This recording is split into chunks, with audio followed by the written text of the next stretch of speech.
बिस्मिल्लाहिर्रहमानिर्रहीम।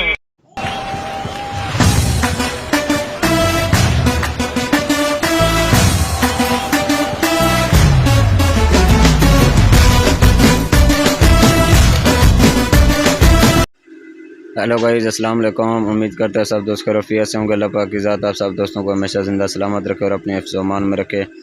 आज का जो हमारा टॉपिक है कि अगर हमने ज़ाओं की सिम का बैलेंस मालूम करना हो तो उसके लिए हमें क्या डायल करना पड़ेगा। ज़ाओं का बैलेंस मालूम करने के लिए *222# डायल करके आप ज़ाओं की सिम का बैलेंस मालूम कर सकते हैं।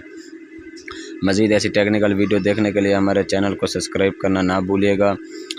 हम रोज़ाना की बुनियाद पे वीडियो डालते हैं। आपने क्या करना है, यहाँ से बहुत कुछ सीखना है और आगे शेयर भी करना है दोस्तों के साथ। बड़ी मेहनत करके हम वीडियो बनाते हैं, टाइम निकालते हैं आप लोगों के लिए। अगर वीडियो हमारी अच्छी लगे तो कमेंट सेक्शन में ज़रूर बताना है। मज़ीद फिर इंशाल्लाह मिलते हैं नेक्स्ट वीडियो में। आज के लिए इतना ही काफ़ी है। बहुत शुक्रिया जी, अल्लाह हाफ़िज़।